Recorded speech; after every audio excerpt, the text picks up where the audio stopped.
Hello বন্ধুরা, তোমাদের সামনে আমি আজকে একটা রেসিপি নিয়ে চলে এসেছি। তো বৃষ্টির দিনে খিচুড়ি। তো দেখতেই পাচ্ছ তোমরা কি কি আমি সবজি নিয়েছি। আলু, পটল, গাজর, কাঁঠালের দানা আর কাঁকরোল নিয়েছি। তো নেওয়ার তারপরে ভালো করে ওগুলোকে কেটে ধুয়ে নিয়েছি। তো তারপরে শুকনো কড়াইতে মুগ ডালটা ভেজে নিয়েছি। তো ভাজার পরে তারপরে সর্ষের তেল দিয়েছি। আমি সব কিছু সবজি সর্ষের তেলেই ভাজবো।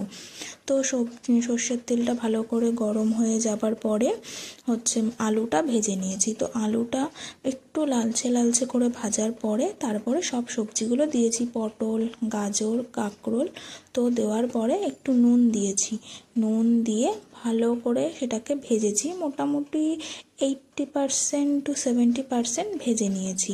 তো ভালো করে ভাজার পরে এদিকে ভাজছি আর এদিকে আর একটা হাঁড়িতে জল গরম করতে দিয়ে দিয়েছি। তো জল গরম করার পরে যে ডাল যে ভাজাটা ছিল সেই ডাল আর চালটা একসাথে দিয়ে ফুটতে দেব। তো এদিকে ফুটছে আর এদিকে আমাদের ভাজাও হচ্ছে। তো তার মধ্যে কাঁঠালের যে দানাটা ছিল সেই দানাটাও দিয়ে দিয়েছি। তো তারপরে ভাজা হয়ে গেছে। তো তারপরে সেগুলো তুলে নিয়েছি, সেটার ক্লিপটা নিতে পারিনি। তো তুলে নেওয়ার পরে সেই কড়াইতেই তেলের মধ্যে 5 ফোড়ন, শুকনো লঙ্কা, তেজপাতা ফোড়ন দিয়ে ভালো করে ভেজে নেওয়ার পরে যে কাঁচা লঙ্কা কেটে রেখেছিলাম সেটাও দিয়ে দিয়েছি একটু ভাজতে। আর এদিকে আদা আর টমেটোটা বেটে নিয়েছি। তো বেটে নেওয়ার পরে সেটাও দিয়ে দিয়েছি। দেওয়ার পরে তার মধ্যে একটু নুন, যে মশলা ধোয়ার বাটির যে জলটা, তোমরা তো জানো সেই জলটা না দিলে একটু হয় না।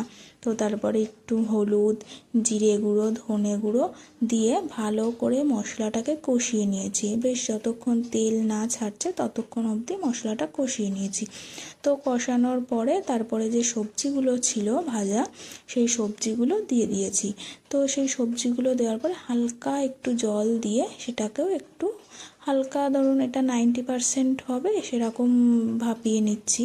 তো ভাপিয়ে নেওয়ার পরে এদিকে ততক্ষণে চাল ডালটা সেদ্ধ প্রায় হয়ে গেছে, কিছুটা বাকি আছে। তো তারপরে সেই মশলা যেটা করে রেখেছিলাম তো সেই মশলাটা দিয়ে দিলাম। তো মশলাটা দিয়ে দেওয়ার পর আর একটু বেশ ভালো করে ফুটিয়ে নিয়েছি।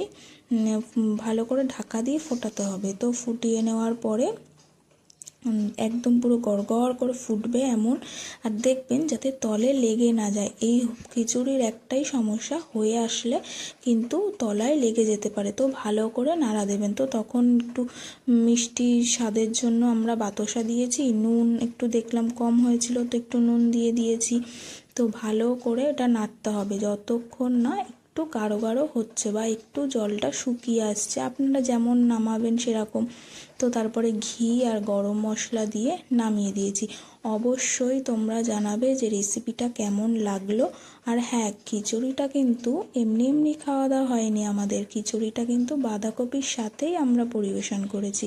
তো দেখতেই পাবে, দেখো ভালো করে কিন্তু আমি নাড়ছি। আর অবশ্যই তোমরা বলবে আমাকে যে খিচুড়িটা কেমন হয়েছে। থ্যাংক